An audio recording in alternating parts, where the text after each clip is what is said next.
Uchtepa tumani literaturniga kelganmiz. Hamma biladigan eski uy bozorga qurilgan novostroykalarni ko'rishingiz mumkin. Art House kompaniyasi tomonidan qurilgan novostroyka 10 qavatli novostroykani 8-qavatda 2 xonali bitta variantimiz chiqyapti. Mebel texnikalari ayrimlari qolar ekan, ayrimlari ketar ekan, polovy отопление bo'lgan. To'lovni 75 kvadratga qilganman dedilar egalari. 70 kvadrat kadastr hujjatida yozilgan ekan. Yaxshi, zo'r novostroyka bo'ladi. Kirishingiz bilan chap tomonda hojatxona, undan keyin oshxonasi bor. Oshxonadan Toshkent chiroyli ko'rinyapti. Undan keyingi xonamiz mehmonxona bo'ladi.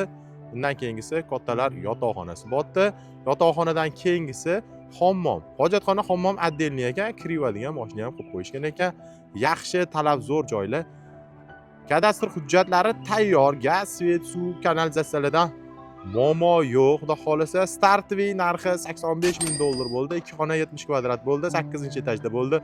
Egalari nomerini yozib qo'yamiz. Kelinglar, ko'ringlar, yoqadigan bo'lsa barakasini qo'rasizlar. Bolalar o'yingohi bor. O'tirib, gaplashib, suhbat qiladigan joylar ham bor ekan.